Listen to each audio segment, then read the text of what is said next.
வகுத்து வந்தது. உன்னை பார்த்தவன் ஆக வந்திருக்கேன்.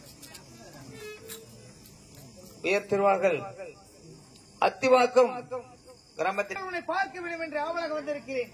ஆனால் நான் வந்த நேரம் எப்படி இது மகிழ்ச்சியான செய்தியா துக்கமான செய்தியா என்று கூட என்னால் உரைக்க முடியவில்லை. என்ன பாதி மகளே பத்மாவதி, அப்பா, உனக்கு திருமணம் செய்து பார்க்க வேண்டும் என்று ஆசை வந்துவிட்டது. அப்பா, எனக்கு திருமணமா?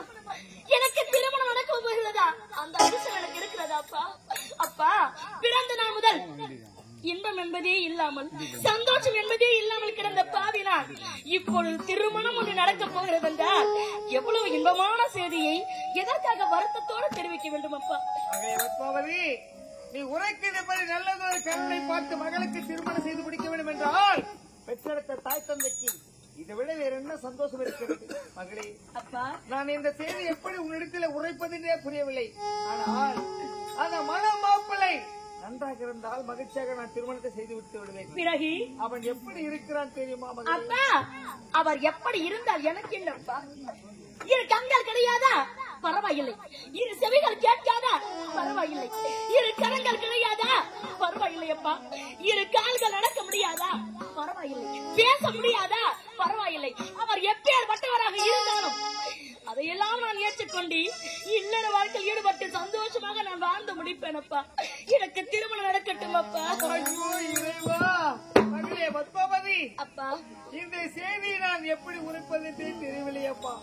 நீ உரைக்கின்ற வார்த்தையிலே குறைகள் ஒன்று இருந்தால் மணமகனுக்கு நான் கவலைப்பட போவதில்லை. பிறகு ஆனால் அவன் எப்படி இருக்கின்றான் தெரியுமா?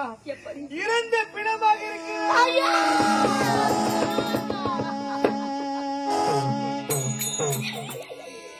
நான் என்ன தவறு செய்தேனோ? அப்பா, எந்த பெண்ணுக்கும் நடக்க கூடாத கொடுமை என் வாழ்க்கையில் நடக்கிறது. ஒரு பெண்ணானவள் வீட்டில் பிறந்து வளர்ந்து வாலிபம் அடைந்த பிறகு நல்ல ஒரு ஆண்மகனை பார்த்து அவருக்கு திருமணம் செய்து வைத்து 100 ஆண்டு காலம் வாழ வேண்டும், தன் கணவரோடு பிள்ளைகளை பெற்றெடுத்து 16 செல்வங்கள் பெற்று பெருவாழ்வு வாழ வேண்டும் என்றுதான் தந்தையும் தாயும் நினைப்பார்கள் அப்பா. அப்பேரோட தந்தையும் தாயும் இறந்த பிணத்தை எந்த பெண்ணுக்குமே திருமணம் செய்ய மாட்டார்கள். திருமணம் நடக்கும் போதே அவள் தாலி யாரும் அறுக்கவே மாட்டார்கள் அப்பா. நான் என்ன கொடுமை செய்து விட்டேனோ அப்பா. என் வாழ்க்கை இப்படியெல்லாம் நடக்க வேண்டும் என்று அந்த பிரம்மணியம் தலையில எழுத்தாக எழுதி விட்டானா? நான் என்ன பாவத்தை செய்தேனப்பா? மகளே பத்மாவதி, அப்பா, இந்த பிணத்தை மணக்க வேண்டும் என்ற ஆசை எனக்கு கிடையாது. எந்த தந்தைக்காவது இறந்து போன பிணத்தை மணக்க வேண்டும் என்ற ஆசை இருக்குமா? இதற்கெல்லாம் தீர்ப்பு முடிவு உரைக்கவல் யார் தெரியுமா? உன் சிற்றன்னை சிற்றனையா. நடக்கும் என்பார் நடக்காது, நடக்க என்பார் நடந்துவிடும், கிடைக்கும் என்பார் கிடைக்காது, கிடைக்காது என்பார் கிடைத்துவிடும். மகளே பத்மாவதி, நடக்காது நடக்காதெல்லாம் நடத்திவிடும், கிடைக்கும் என்பார் கிடைக்காது, கிடைக்காதென்பார் கிடைத்துவிடும், நடக்கும் என்பார் நடக்காது. மகளே பத்மாவதி,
பெற்ற மகளை இறந்து போன பிணத்துக்கு மனமுடிக்க வேண்டும் என்று எண்ணம் ஏற்படுமா? எனக்கு கண்டிப்பாக இல்லை மகளே பத்மாவதி. உன்னை நினைத்து இரவு பகலமாக மனவேதனை பட்டுக் கொண்டிருக்கிறேன். ஆனால் இதற்கெல்லாம் சூழ்ச்சி செய்தவள் உன் சிற்றன்னை வசந்தரா தான். இந்த திருமணத்துக்கு நீ சம்மதிக்கவில்லை என்றால் தாலி அறுத்து வீசி எறிந்து விட்டு நான் தனி வழியை சென்று விடேன் என்று உரைக்கிறாள்.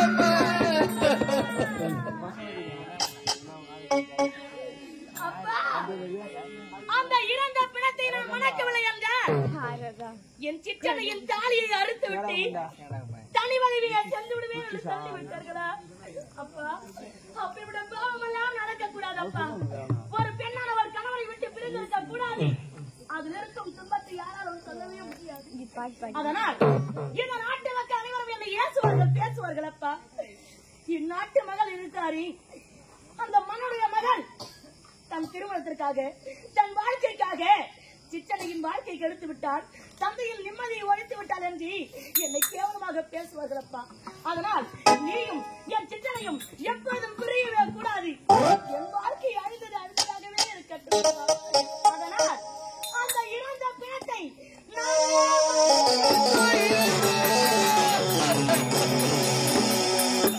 மகளே பத்மாவதி, நான் வாழ்ந்து முடித்தவன். என் வாழ்க்கை எப்படி சீர்கட்டாலும் பரவாயில்லை. ஆனால் இந்த திருமணத்துக்கு நீ ஒப்புக்கொள்ள வேண்டாம் மகளே. எதற்காக என்றால் உன்னை பார்க்க வேண்டும் என்று உன் சிற்றறிந்து ஏதாவது காரணத்தை கூறிவிட்டு நான் வந்திருக்கிறேன். என் வாழ்க்கை சீர்ந்தாலும் பரவாயில்லை. அவள் தாலி அறுத்து வீசி சென்று விட்டு தலைமையில சென்று விட்டாலும் பரவாயில்லை. இந்த திருமணத்தை நீ ஒப்புக்கொள்ள வேண்டாம். வேண்டாம் மகளே, வேண்டாம் மகளே. மகளே பத்மாவதி, நானே எனக்கு பகையானேன். இந்த நாடகத்தினான் திரையானி. ஏனோ எனக்கு புரியாது அந்த தெய்வம் வராமல் விலகாது.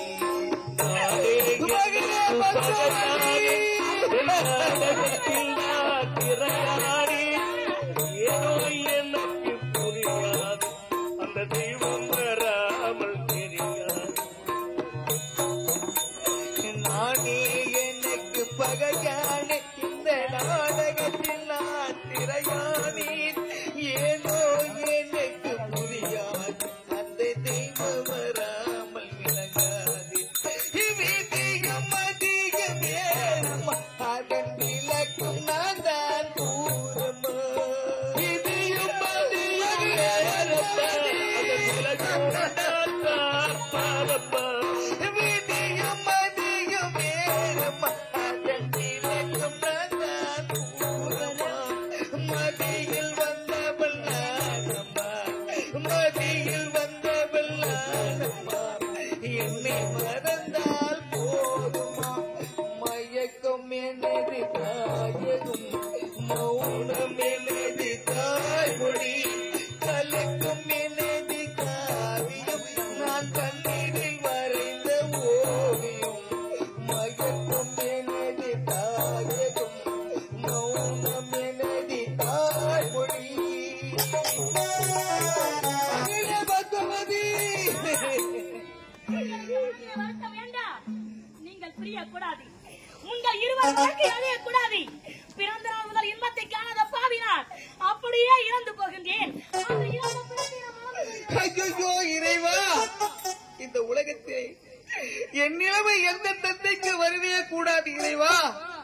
எந்த ஒரு தந்தையும் தன் பெற்றெடுத்த மகளை இருந்த பிணத்திற்கு மனமுடிக்க வைக்க வேண்டும் என்று யாருக்காவது சம்மதம் தான் வருமா? இறைவா, என் நிலைமை என்ன செய்வது என்றே புரியவில்லை மகளே பத்மாவதி.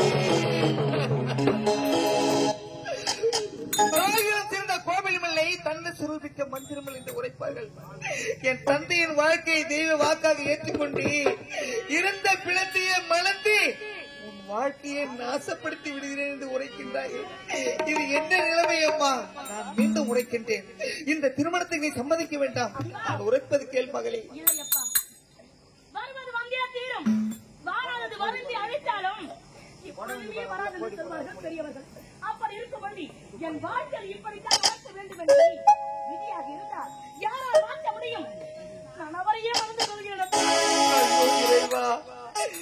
மகளே, என் தந்தையின் வாழ்க்கை என்றுமே வீணாக கூடாது என்று நினைக்கின்றாய். உன்னை போல ஒரு மகளை பெற்றெடுத்ததற்கு அந்த இறைவனுக்குத்தான் நான் நன்றி உரைக்க வேண்டும். மீண்டும் மீண்டும் பட்ட காலிலே படும் கெட்ட குடியை கடுமையாக உரைப்பார்கள் சான்றார்கள். அதுபோல பிறந்த நாள் முதல் இன்று வரை உன் வாழ்க்கையை கண்ணீரிலே முழுகிக் கொண்டிருக்கிறது மகளே. உன் நிலைமையை பார்க்கும்போது இறைவா, நான் மன்னனாக இருந்து கூட என் மகளின் வாழ்க்கைக்கு பாக காப்பாற்ற முடியவில்லை. அம்மா, பாவை என்னை படைத்து விட்டார், பாசத்தையே இணைத்து விட்டார். பாவி என்னை படைத்து விட்டார்,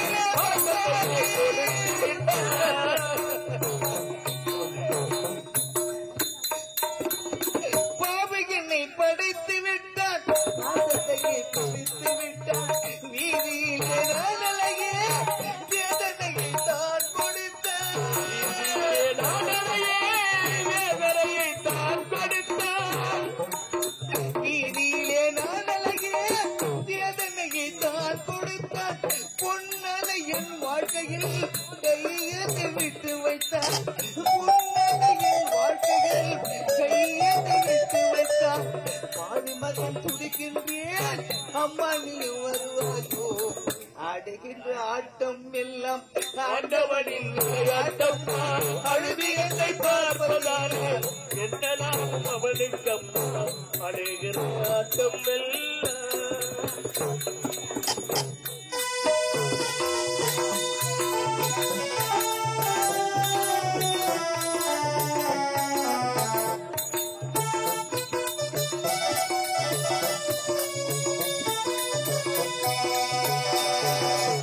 ராமாயண நாயகனா ராமனுக்கு வனவாசம், ராமாயண நாயகனா ராமனுக்கு வனவாசம், ராமாயண நாயகனா ராமனுக்கு வனவாசம்.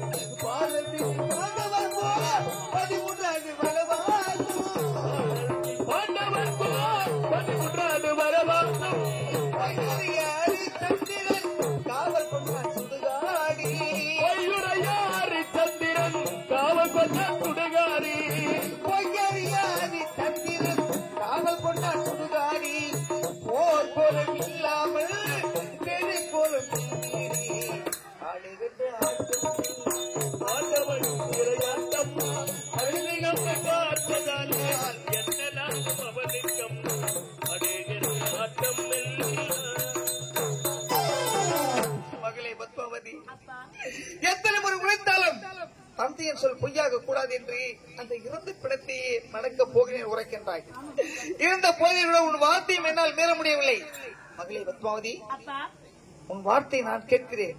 இறந்த பிணத்தையும் மணந்து கொள். இருந்த போதிலும் கூட ஒரு நாட்டுக்கு மன்னனாக இருக்கின்றேன், பெற்ற மகளுக்கு ஒரு தந்தையாக விளங்குகின்றேன். அப்படி இருக்கின்ற பொழுது உனக்கு என்ன சீர்வரிசை வேண்டும் என்று என்று கேளம்மா, நான் அத்தனையும் உனக்கு வாரி வழங்குகிறேன். இந்த பாவைக்கு சீர்வரிசையா?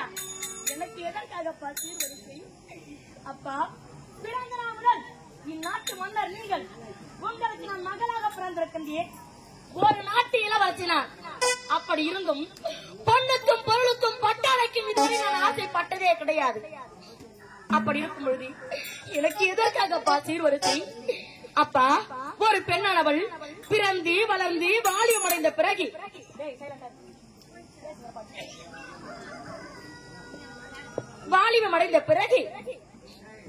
அந்த பெண்ணானவள் பிறந்த வீட்டை விட்டு புகுந்த வீட்டிற்கு சென்று விடுவாள்.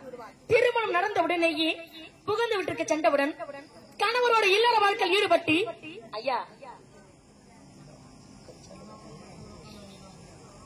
கணவன் கூட இல்லற வாழ்க்கையில் ஈடுபட்டு வாழ்ந்து பிள்ளைகளை பெற்றெடுத்து அவர்களுக்கு திருமணம் செய்து பேரன்மார்களை பார்த்துவிட்டு திடீரென்று அந்த பெண்ணானவள் ஒரு நாள் இறந்து விடுவாராம். அப்படி இறந்து விட்ட பிறகு அந்த பெண்ணின் பிணத்தை வீதியிலே படுக்க வைத்துவிட்டு அக்கம் பக்கம் இருக்கும் பெண்கள் எல்லோரும் கூட்டம் கூட்டமாக அழுது கொண்டிருப்பார்களாம். அப்படி அழுது கொண்டிருக்கும் வேளையிலே அந்த கூட்டத்திலிருந்து ஒரு பெண்ணானவள் எழுந்து, அம்மா, இன்னும் எதற்காக அழ வேண்டும்? இந்த பெண்ணின் பிணத்தை எடுத்து தகனம் செய்ய வேண்டிய தானே என்று அந்த பெண்ணானவள் உரைத்தாளாம். அதில் மற்றொரு பெண்ணானவள் எழுந்து எப்படி அம்மா தகனம் செய்ய வேண்டும்? இந்த தாய் வீட்டிலிருந்து இறந்து கிடக்கிறானே இந்த பெண்ணின் தாய் வீட்டிலிருந்து தாய் வீட்டுக்கு ஓடி வந்தால் தானே இவள் பெண்ணின் பிணத்தை எடுத்து தகனம் செய்ய முடியும் என்று அந்த பெண்ணானவள் எடுத்துரைப்பாரா? அதே போல் இந்த பாலிக்கு திருமணம் நடக்கப் போகிறது. அப்படி நடந்துவிட்ட பிறகு என் கணவர் நன்றாக இருந்திருந்தால் பரவாயில்லை, நிம்மதியாக இருந்திருப்பேன். இறந்த பிணத்தை அல்லவா நான் மணக்கப் போகின்றேன். அப்படி மணந்த பிறகு நான் வாழ்வேனோ இல்லை அவரோட பிணமாகவே கிடப்பேனோ எனக்கு தெரியவில்லை அப்பா. அதனால் நான் இங்கிருந்து செல்லும் பொழுது தாய் விட்டு சீதனமாக எனக்கு அந்த தாய் விட்டு கோடி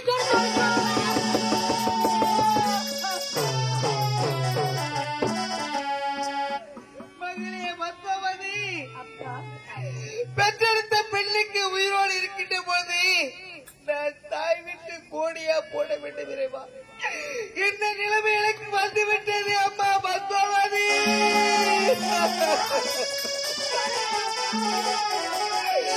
உன்னை சொல்லி குற்றமில்லை, என்னை சொல்லி குற்றமில்லை. காலம் செய்த கோலம் அம்மா, கடவுள் செய்த குற்றமம்மா, கடவுள் செய்த குற்றமம்மா.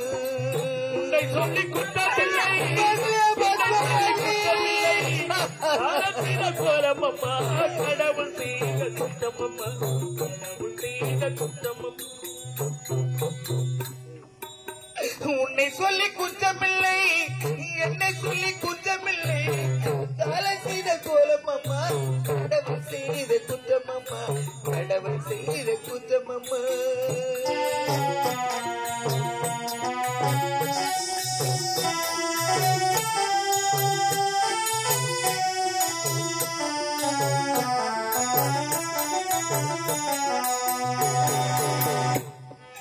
ஒரு மனதை உறங்க வைத்த, ஒரு மனதை தவிக்க வைத்தார்.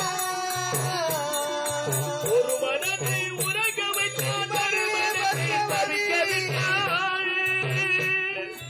ஒரு மனதை உறங்க வைத்த, ஒரு மனதை தவிக்க வைத்த. இருவர் செய்த குற்றமில்லை, இறைவன் செய்த குற்றமம்மா. நம் இருவர் செய்த குற்றமில்லை, இறைவன் செய்த குற்றமதி, இறைவன் செய்த குற்றமதி. உன்னை சொல்லி குற்றமில்லை, என்னை சொல்லி குற்றமில்லை. காலம் செய்த கோலமம்மா, கடவுள் செய்த குற்றம்.